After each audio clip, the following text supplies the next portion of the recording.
Hello friends, welcome back to my YouTube channel SR news में आप सभी का फिर से एक बार स्वागत है। दोस्तों, बिहार में आज विधानसभा चुनाव का रिजल्ट हम सबके सामने आया। किसकी सरकार बनी, किसकी सरकार नहीं बनी, कौन कितने सीटों से आगे निकला, किसकी सीट किसके हक में कितनी आई, यह कोई मायने नहीं रखता है। लेकिन यह बात जरूर मायने रखती है कि शायद एक फॉर्मूला बिहार में काम आ गया। जो इस चुनाव में एक फॉर्मूला अपनाया गया था, सभी महिलाओं के खाते में 10,000 रुपये ट्रांसफर करने का।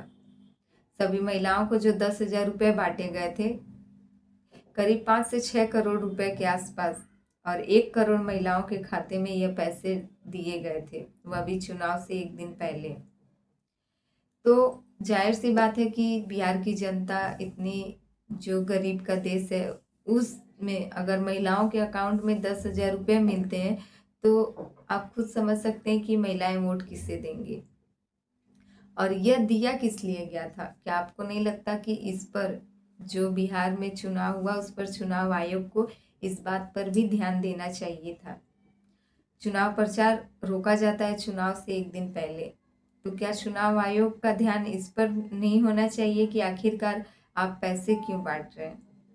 अगर पैसे आप बांटोगे तो जनता आपको ही वोट देगी। तो इसमें जो विपक्ष पार्टी है वो खाली हाथ चुनाव लड़ रहा है, और सामने की पार्टी, इनके पास बहुत पैसा, ये अपने पैसे का इस्तेमाल कर रहे हैं, यह लोगों में पैसे बांट रहे हैं। तो पैसे से ही जनता वोट देती है, पैसे से ही वो अपनी सरकार चुन ली। उनको लगता है कि हमें इतना पैसा मिला है, और 10,000 रुपये एक गरीब परिवार की महिलाओं के लिए बहुत होते हैं। तो शायद उनको लगा होगा कि वह फिर से वोट दें और अपनी सरकार को वापस से एक मौका दें। भले ही वह सरकार 5 सालों में कुछ काम ना की हो, भले ही वह निकम्मी सरकार हो, लेकिन महिलाओं को ऐसा लगता है कि उनको जो है एक बार फिर से मौका देना चाहिए।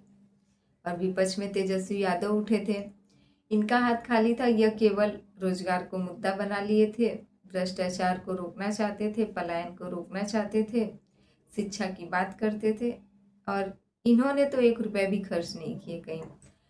लेकिन इनकी जनसभाओं में, इनकी रैलियों में पूरा बिहार मानो उठ कर आ जाता था सड़कों पर।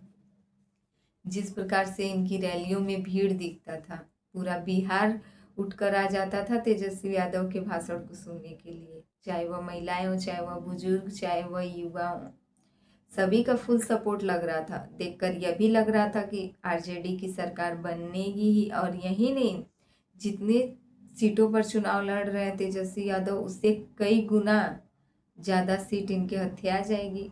भले ही वो कम ही सीटों पर चुनाव लड़ रहे थे, लेकिन भीड़ को देखकर ऐसा लगता था।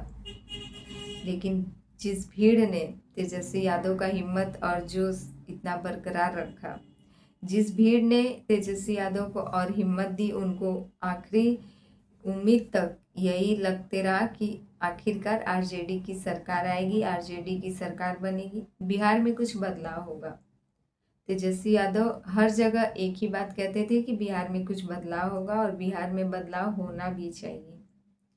लेकिन अब पता नहीं कहाँ से जनता ने चूक किया, या फिर यह उन्हीं पैसों का कमाल है जो कि एनडीए ने महिलाओं के खाते में भिजवाए।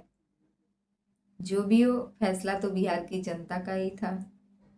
तो अब देखना यह है कि बिहार की जनता अपने फैसले पर कितना खुश होती है।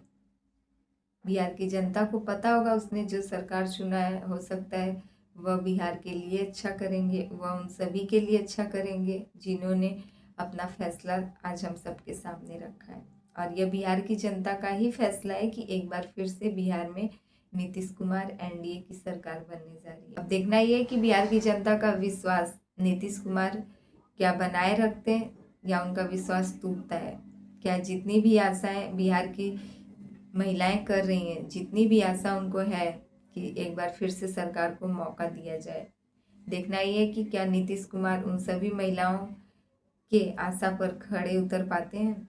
इन सभी को लेकर आपकी क्या राय है, कमेंट करके ज़रूर बताइएगा। हमारे चैनल पे नए हैं तो प्लीज़ हमारे चैनल को सब्सक्राइब कर दें, और वीडियो पसंद आए तो लाइक कमेंट जरूर